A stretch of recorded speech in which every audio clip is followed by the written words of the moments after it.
en este canal de reflexión filosófica, política y restaurativa. El día de hoy los invito a que sean parte de esta conversación en relación a la importancia de que en las universidades, en nuestros campos de formación superior en México, vayamos impulsando la incorporación dentro de la matrícula de la asignatura o la materia de los estudios de paz y filosofía de la paz. Esto ha sido como resultado también pues de varias pláticas que he tenido la oportunidad de tener con algunos colegas en relación a la importancia de promover e impulsar la construcción de esta cátedra en nuestros centros de estudio superior. Y para realizar dicha reflexión, el día de hoy tengo el gusto de contar con la presencia de un muy estimado colega y amigo, con el cual he tenido la oportunidad de contactar hasta el estado de Coahuila, el maestro Alberto Villegas, que al igual que un servidor, pues es mediador en el ámbito privado y público, él en el Centro de Mediación del estado de Coahuila, y también es maestro de bioética y derecho en la Facultad de Jurisprudencia de la Universidad Autónoma del estado de Coahuila. Pues bienvenido, maestro, un gusto el compartir este espacio con usted. Muchas gracias por aceptar el incorporarse, el integrarse a esta iniciativa que he comenzado desde este pequeño espacio de reflexión que he llamado Reflexión Filosófica, Política y Restaurativa. Muy bienvenido. Muchas gracias, maestro. Muy buenas tardes. Agradezco mucho su invitación. Ya habíamos estado platicando en varias ocasiones. Permítame felicitarlo por su canal en YouTube, que el cual empieza de alguna otra forma a sembrar esta inquietud de la semilla de la paz, lo cual hace mucha falta principalmente en un país tan convulsionado y desunido por un discurso por un discurso el cual no alimenta esta unión social, y lo felicito ampliamente, siendo que también usted es un referente en mis explicaciones, igualmente en mi canal de YouTube, El Pacificador Neutral. Lo suyo es un referente para ir marcando esta agenda de la enseñanza y de la difusión de esta cultura de la semilla de la paz. Muchas gracias, maestro.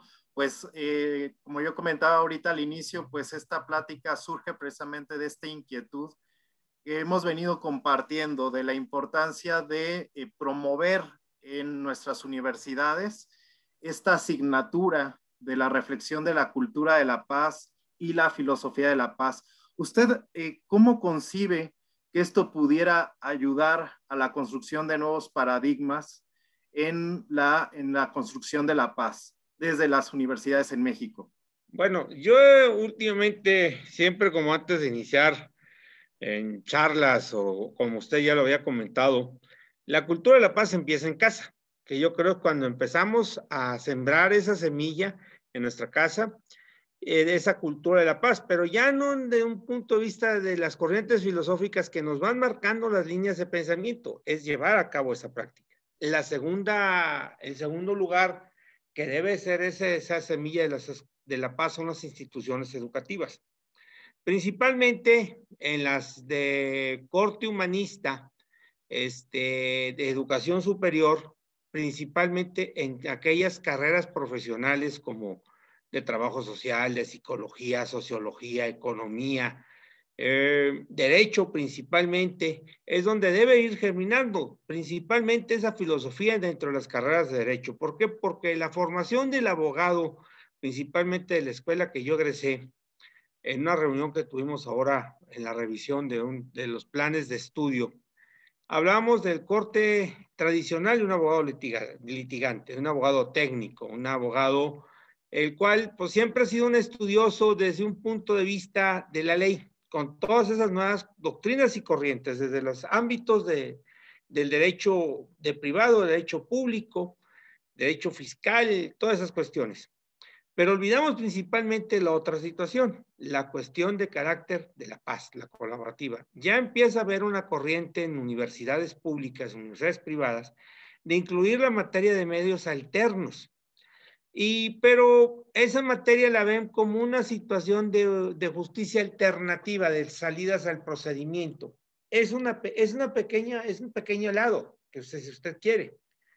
Pero debemos de tener de referente que si bien es cierto, se empieza a promulgar esa cultura de la paz, se empieza a buscar como un mecanismo práctico para la resolución de negocios. Sabemos que detrás de eso todavía hay una cuestión que se está tomando a la persona. Dentro de los procedimientos judiciales, como usted bien sabe, muchas veces, siguiendo los comentarios del maestro Javier Alesoli y del maestro Ildefonso J. Verduzco de Derecho Procesal, dicen que muchas veces los procedimientos judiciales, las personas no pasan más que ser un número estadístico, porque a final de cuentas el que va a tomar la decisión, ¿quién es? Una autoridad, un juez, un órgano jurisdiccional, el cual puede agradar o desagradar a alguna de las partes, y sigue toda una escalada todavía del conflicto, digamos, de carácter institucional en procedimientos judiciales. En la cuestión de la mediación, la conciliación, como igualmente la evaluación neutral y la negociación, las partes no dejan de ser antes de ser números son personas, y ahí se toma en esencia sus cualidades y sus esencias. Pero bueno, ahorita pues llamar aquí a cuestión de la paz, tenemos un referente dentro de las universidades en aquellos movimientos de los años 60, cual se dio a nivel mundial en varias universidades de los Estados Unidos por la lucha de los derechos civiles contra Vietnam. Más ni menos, el año en que alcanza ese clímax de la juventud, el año del 68, movimientos importantes de la juventud de la Universidad de Praga, la Universidad de Notre Dame, Oxford, me explico, la Sorbona de París, el Instituto Tecnológico Politécnico de Roma, la misma Universidad Nacional Autónoma de México y el mismo Politécnico, que fueron referentes de aquella tragedia del 2 de octubre, en donde los jóvenes no perseguían otra situación más que los dejaran hablar, y quisieron una situación de la resistencia civil, tanto que había enseñado Gandhi como la había enseñado Malcolm X por un lado, igualmente el pastor Gandhi, Martin Luther King, el pastor King. Todo eso era como una situación de invitar al diálogo, donde las personas querían expresarlo. Claro, ante esa situación vino una represión a ese movimiento del 68, y luego dentro de eso siguieron esos movimientos estudiantiles en la década de los 70. Tenemos el Jueves de Corpus, que ya está por celebrarse 50 años, aquel 10 de junio, en esa marcha.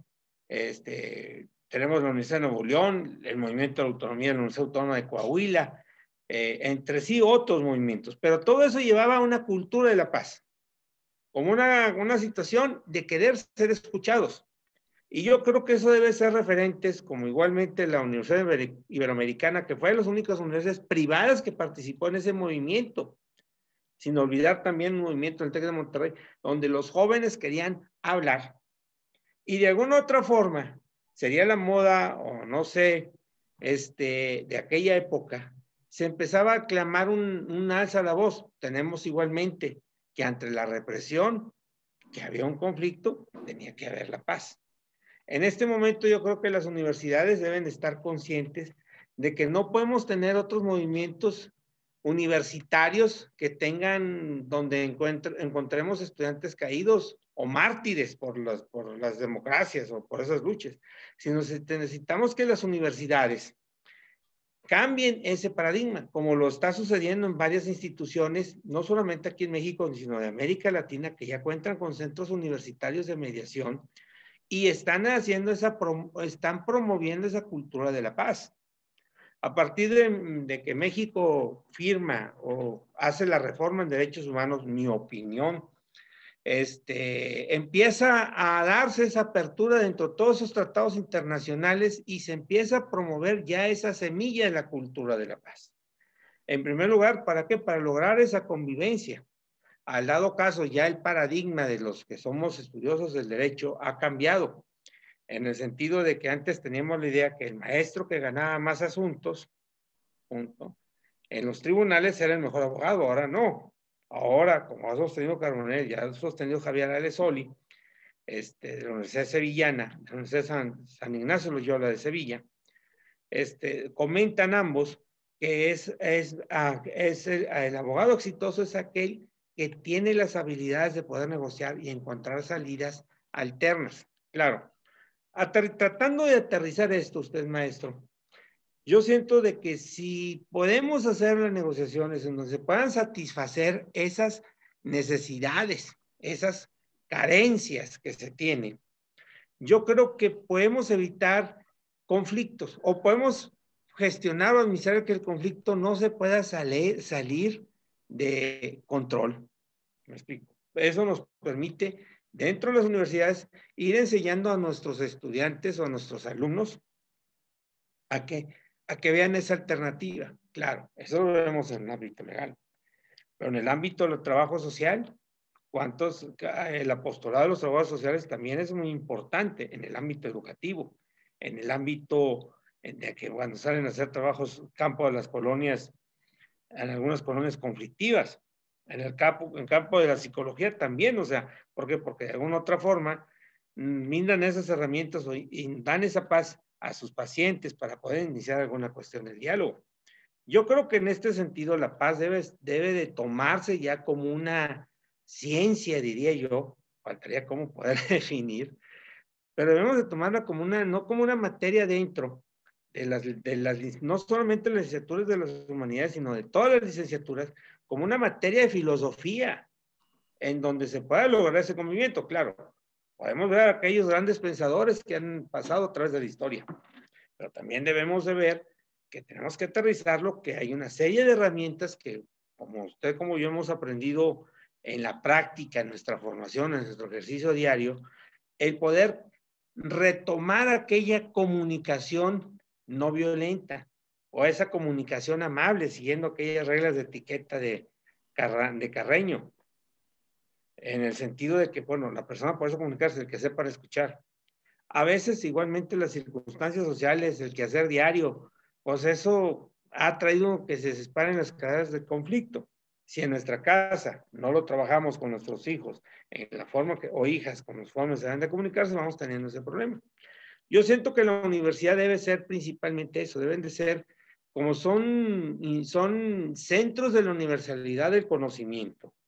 Parte de esa universalidad del conocimiento debe ser la gestión de herramientas por la ciencia de la paz, que tanta falta hace. Y si tenemos esa paz por medio de un diálogo, yo creo que nos podemos evitar escaladas de conflicto muy grandes.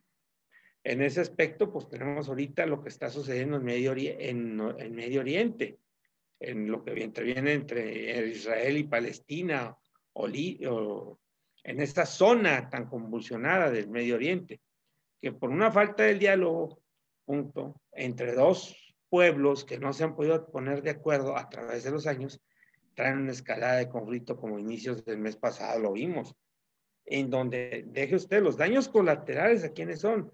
A los niños que están sufriendo esto, que han sufrido esta experiencia de guerra. ¿Por qué? Por no tenerlo. Yo creo que la universidad como un conjunto universal del conocimiento, un conjunto de la esencia que se tiene, es donde se debe empezar, porque si a la universidad le quitamos esa situación del alma, del espíritu, del conocimiento, no cumple. La universidad no es para ir a aprender matemáticas, física, química, derecho, no. La universidad es para ir a aprender un mundo del conocimiento, de una cultura, que si la enfocamos a una cultura colaborativa de la paz, yo creo que podemos ir fomentando mejores escenas sociales, en el sentido de la esencia que son las universidades humanistas. Eso sería mi opinión, espero no haberme extendido mucho, pero bueno, es así como yo lo percibo. Por eso las universidades tienen que insistir. Yo en mis alumnos procuro en las clases siempre tratar de hacerles, de ver las bondades de esa situación.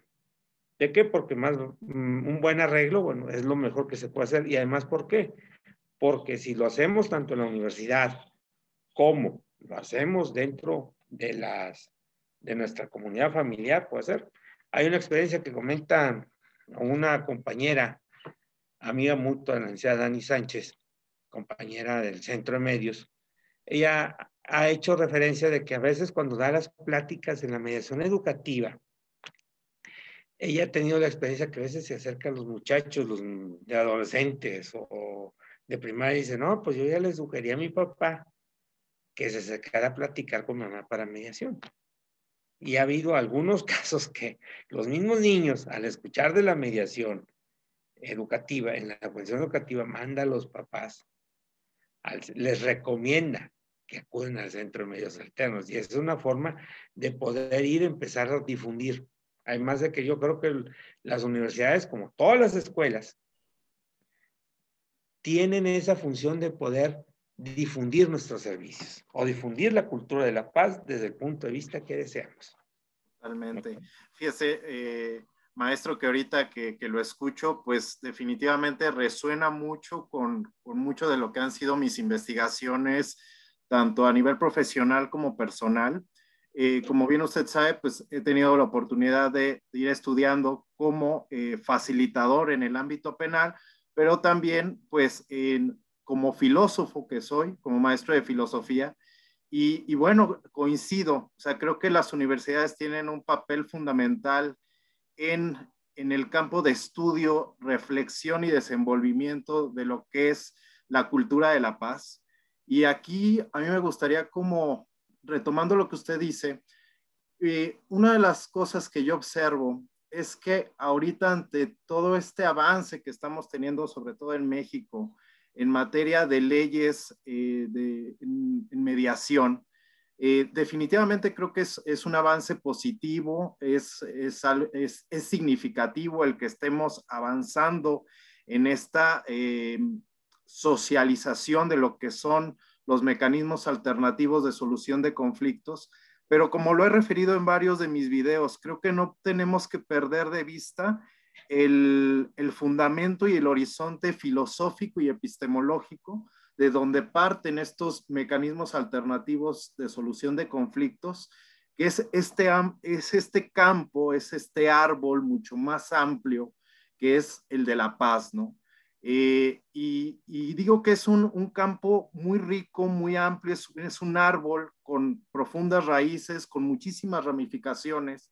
Y dentro de estas ramificaciones, evidentemente, tienen un papel muy importante los mecanismos alternativos y las prácticas de justicia restaurativa. Pero digamos, son apenas como ramitas y frutos de un árbol mucho más amplio, que es en este caso la paz, que implica la transformación no solamente de nuestras instituciones jurídicas, sino la transformación de todas nuestras instituciones, educativas, culturales, sociales. Y cuando yo pienso en cultura de la paz o reflexión de la paz, de igual manera pienso en lo importante que es promover dentro de las universidades un estudio de la paz transversal de todas las ciencias y de todas las profesiones, porque finalmente creo que lo que nos aporta esta reflexión de la paz, estos paradigmas ante los que nos pone, es precisamente transformar todos nuestros esquemas de conocimiento y de conformación social de todas las ciencias. Una reflexión de la paz que involucra lo mismo a la historia que a la política, al derecho, incluso posiblemente a los mismos estudios de las ciencias empíricas, como las matemáticas, porque por ahí también estudiando a Johann Galtung, por ejemplo, él refiere, ¿no?, que estas estructuras de violencia cultural, pues las encontramos en diferentes ámbitos de nuestra vida social, ¿no? Y él refiere varios campos como es que estas estructuras de violencia cultural las podemos ver pues reflejadas en el arte, en la religión, en la ideología, en las ciencias empíricas, en las ciencias formales, de tal manera que me parece que es fundamental el que esta reflexión, este desarrollo del pensamiento de la paz atraviese por todas las ciencias en primer momento para identificar esas violencias estructurales que están desde el mismo pensamiento occidental que hemos venido heredando, ¿no? Y en esa transformación de nuestro pensamiento se pueden ir generando pues cambios muy positivos para la sociedad.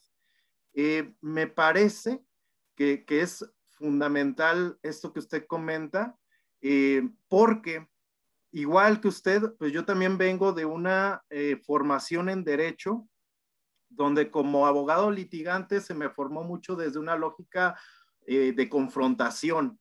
Y es curioso ver cómo pues el mismo derecho desde su génesis, y no solamente el derecho, sino muchas de nuestras prácticas sociales y culturales atraviesan por esa lógica de confrontación.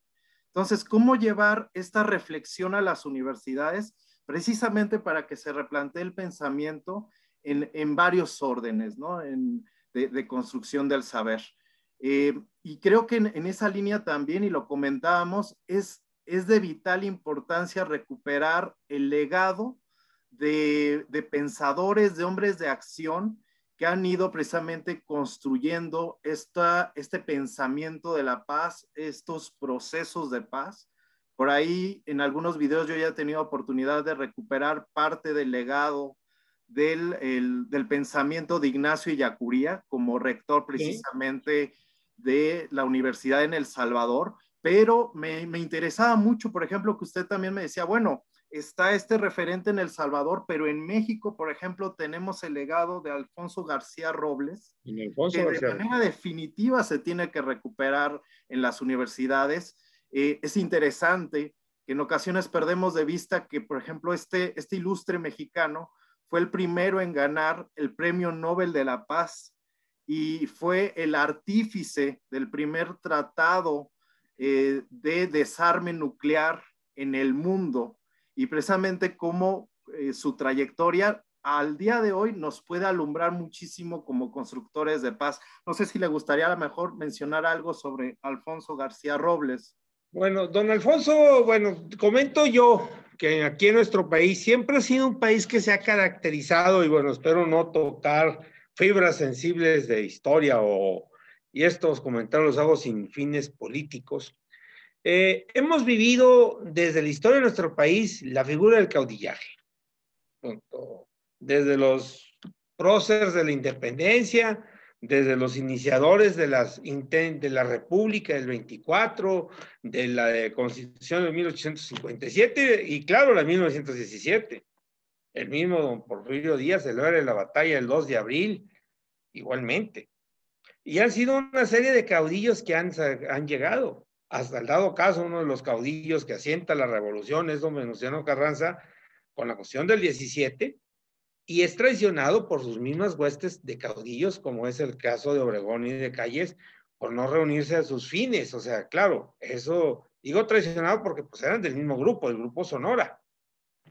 Y al dado caso, pues toda la inestabilidad del país, tuvimos presidentes que fueron caudillos de la Revolución Mexicana, hasta que se dio el primero, que fue Miguel Alemán.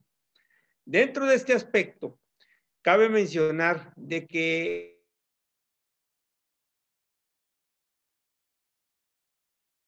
me da la impresión del actual titular del Ejecutivo Federal que seguimos con esa misma inercia del caudillaje. No hemos tenido un factor que alguien nos una por la paz. No hemos tenido alguien de peso así últimamente. Por eso mucho yo apelo cuando escucho a don Alfonso García Robles, cuando le otorgan el Premio Nobel de la Paz,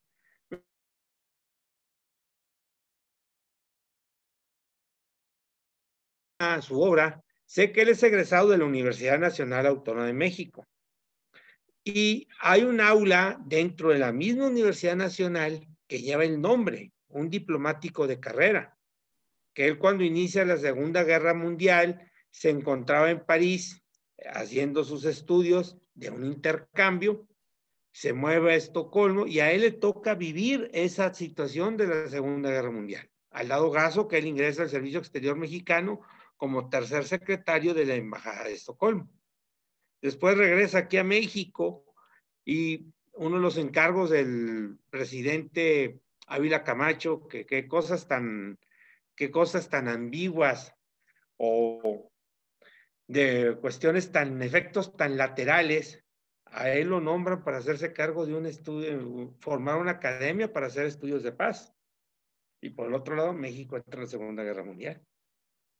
Cuando la inundan los nazis, aquel Potrero del Llano y el Faja de Oro en el Golfo, fue un motivo para que fueran a entrar a la guerra del Pacífico, ya casi para terminar en Filipinas, el Escuadrón 201. Y en ese sentido, pues don Alfonso, pues que estaba haciendo los estudios para la paz, se presenta la crisis de los misiles en la administración Kennedy, en noviembre, y por otro lado, la administración de Nikita Khrushchev en la Unión Soviética, aprovechan la cuestión de la Guerra Fría, que teníamos el muro de Berlín que encontraba dividido, todas esas situaciones, en una situación de espionaje que estaban haciendo los americanos sobre la isla de Cuba, que era un bastión que sigue con ese embargo, se topan que había una serie de misiles que están apuntando a Estados Unidos. Para eso, pues ya sabemos, se ordena el embargo, todo eso.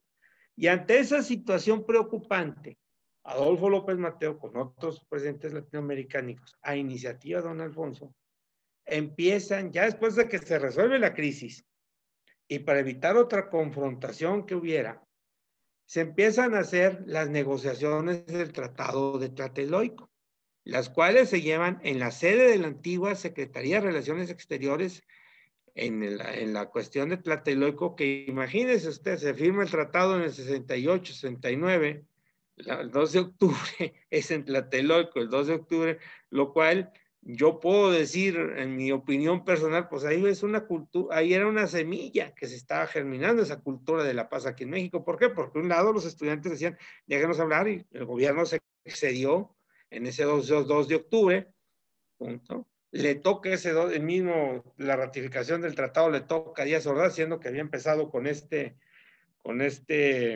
Adolfo López Mateos, y don Alfonso empieza a hacer ese cabileo en ese sentido. Y logra, logra prohibir con ese tratado que se puedan imponer las armas o establecer armas nucleares en la región del Pacífico y del Caribe. Al dado caso, para eso tengo entendido, que hubo cuando menos 3 países que no están de acuerdo en firmar el tratado. Algunos de corte dictatorial, ya como me parece ser que era Chile, Argentina y la misma Cuba. Que Cuba, pues bueno, ahorita sigue con esa dictadura de partido. Pero la agilidad de don Alfonso fue, en alguna entrevista que le hicieron a Muñoz Ledo, le comentó, bueno, gracias a la terquedad sublime de don Alfonso, se llegó a firmar el Tratado de Tlatelolco. ¿Por qué? Porque fue una persona que su constante trabajo lo llevó a llevar a cabo esa proscripción o prohibición de las armas nucleares. Y yo creo que ante ese trabajo que hizo, pues le otorgan ese Premio Nobel de la Paz. Lo considero yo como un referente más porque, bueno, cuando empieza uno en la mediación, siempre buscamos algo que nos pueda anclar, o buscamos un líder o alguien que podamos compartir esas enseñanzas. Si hablamos, no sé, de grandes como en la materia de amparo, el doctor Burgoa, materia civil, Regina Villegas, fueron referentes en su estación, pero bueno, para las ciencias de la paz, así, antes de, no lo hay. Don Alfonso, su papel ha quedado en el olvido, siento yo, es un papel importante y más, porque estamos hablando de un referente de liderazgo latinoamericano, y logró sacarlo, y lo llegan a nombrarlo, es el primer premio Nobel de la Paz mexicano, siendo que México también, a través de sus escuelas diplomáticas, siempre ha tenido, entre los principios constitucionales, la libre determinación de los pueblos. Y México ha participado como mediador en algunas crisis militares o inestables de Centroamérica. ¿Me explico? Y en ese sentido, bueno, digo, bueno, si México tiene una rica tradición diplomática en esa situación, y don Alfonso fue un referente que llegó en el último año de Echeverría a ser embajador, fue secretario de Relaciones Exteriores. Igualmente, en tiempos de Miguel de la Madrid, llegó a formar la petición plantearle a Miguel de la Madrid una situación de 4 países no neutrales que promovieran la paz. Okay. Siempre fue un hombre incansable en esa búsqueda y en esa lucha. Cuando lo nombran a él, que iba a compartir ese premio Nobel de la Paz, que le dicen, bueno, pues comuníquese también con la señora fulana de tal. Era un hombre muy sencillo, las características. En su vida, el hijo dice que era un hombre entregado, un hombre que disfrutaba muchas cosas, pero a pesar de una formación que tenía como abogado y una de las escuelas que han sido un referente en todos los aspectos, pues él, yo creo, es una cereza en el pastel que debemos de tomar en cuenta en ese modelo. Por eso, ¿a qué es lo que quiero llegar a hablar, don Alfonso, en el ámbito doméstico?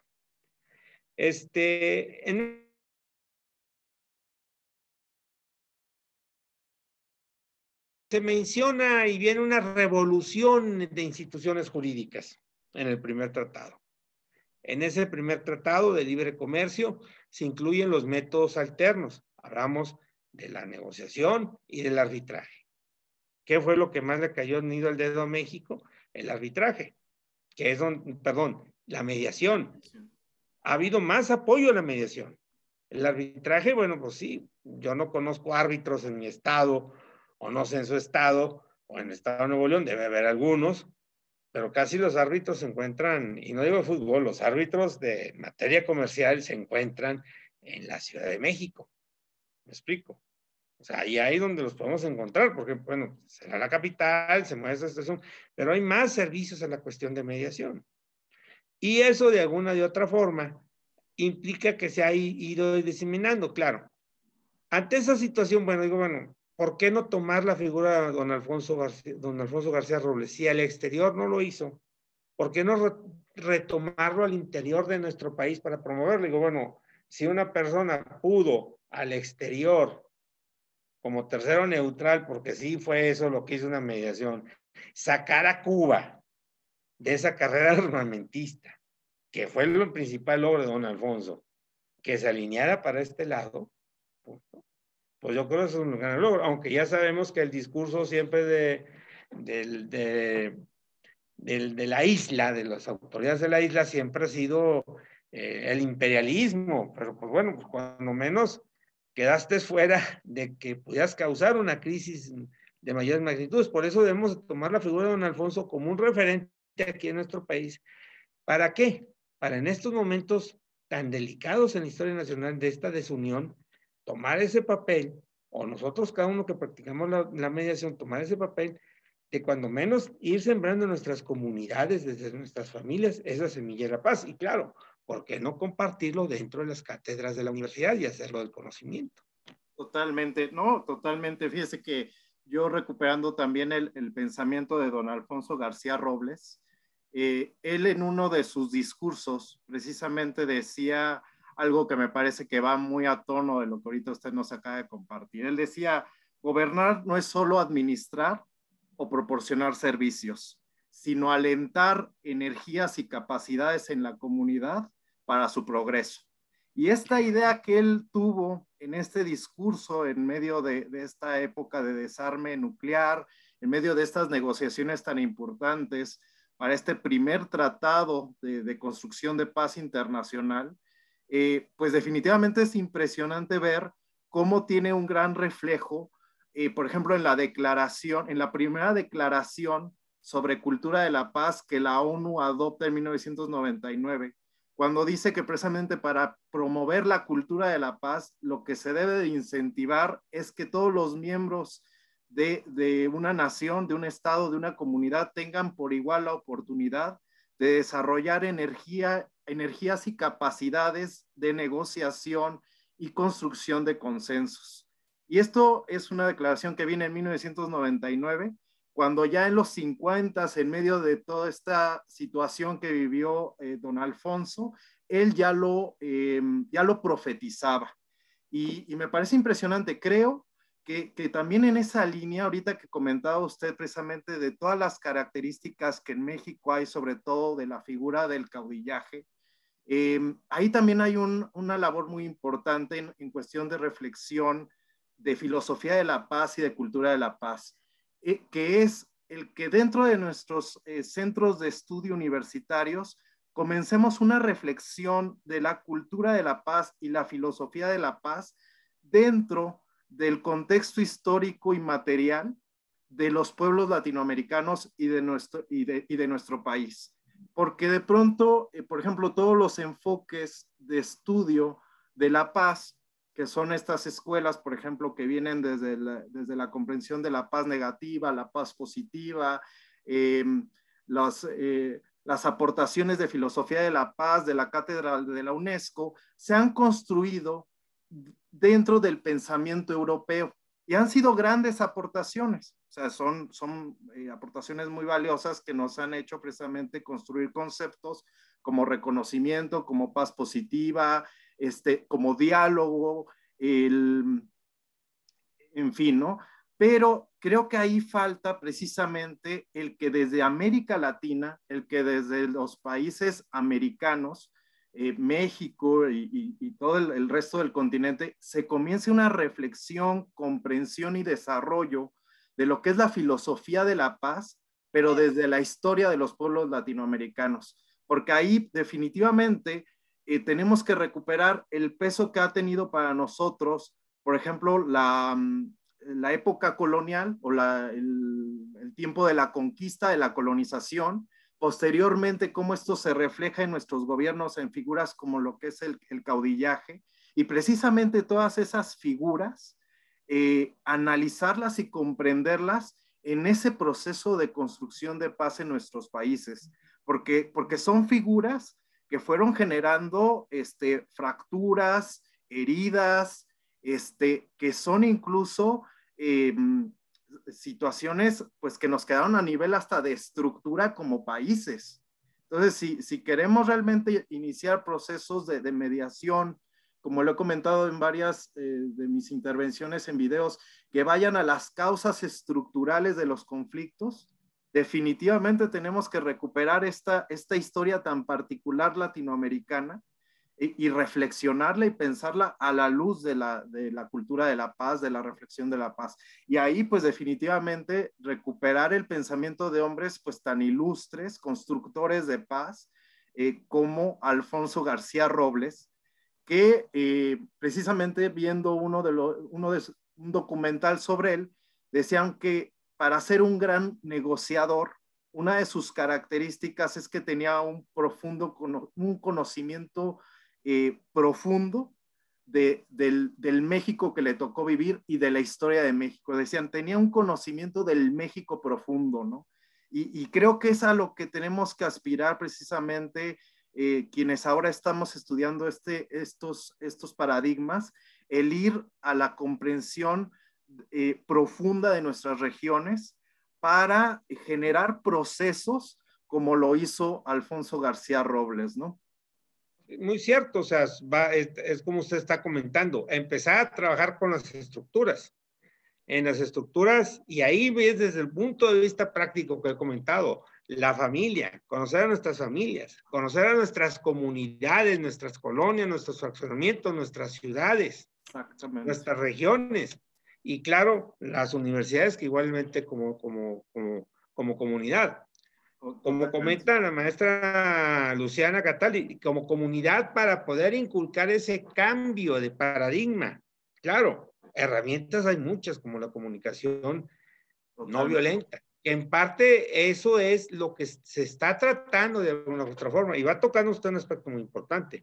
El mediador es muy bueno en sus ámbitos cuando conoce su comunidad.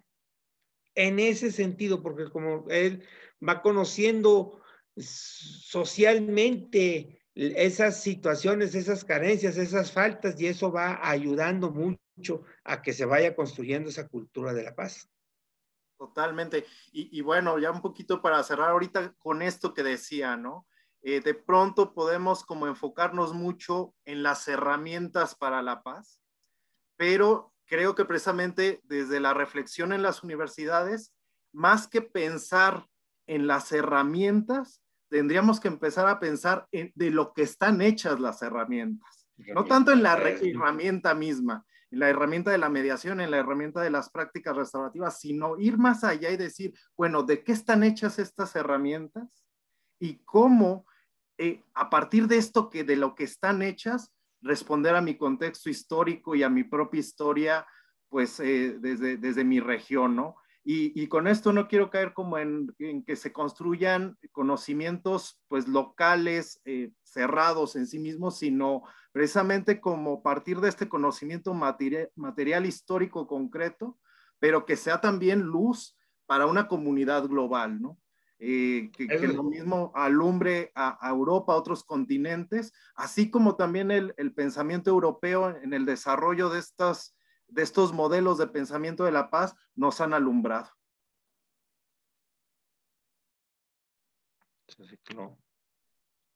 Sí, tiene toda la razón en eso.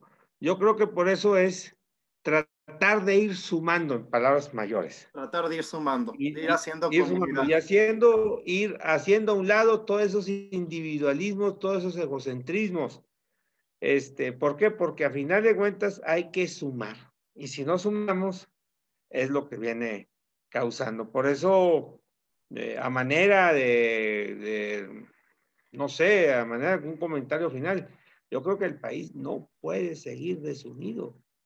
No podemos seguir marcando una desunión. Tenemos que unirnos. ¿Por qué? Porque a final de cuentas somos comunidad.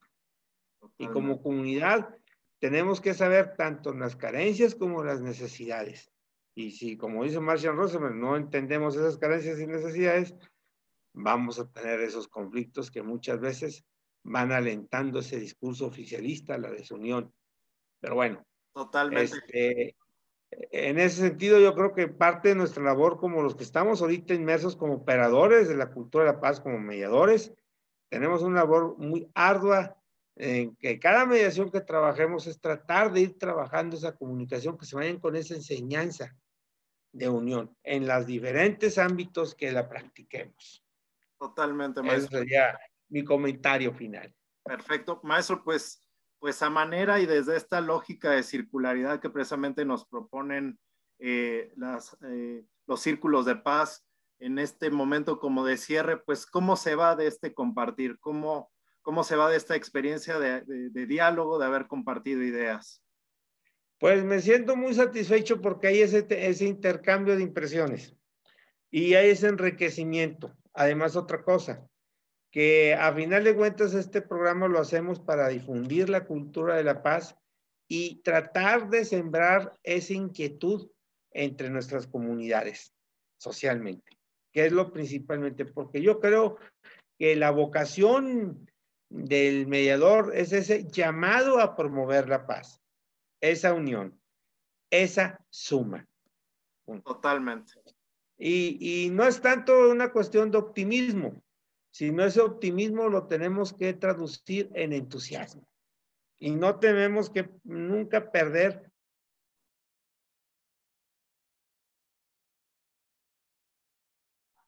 comparto este pensamiento con usted. Y hago suyo muchos comentarios que usted ha hecho y claro, comparto. Muchas gracias, maestro. Pues igual yo me voy muy esperanzado, pues en este deseo de, como usted dice, pues seguir construyendo, seguir colaborando en esta gran comunidad que somos, en esta gran comunidad humana de difundir la paz. Muchísimas gracias, maestro Alberto Villegas. Gracias, maestro Mish, y estoy a sus órdenes. Acá igualmente tiene su casa en este estado de Coahuila, en esta ciudad de Saltillo. Seguimos dando sus órdenes igualmente para sus seguidores. Háganles llegar un fuerte abrazo allá de su servidor. Muchas gracias, pues. Muchas gracias a quienes nos escucharon, pues invitarlos a que si les gustó esta plática le den like al video que aparece en Reflexión Filosófica, Política y Restaurativa. Muchísimas gracias.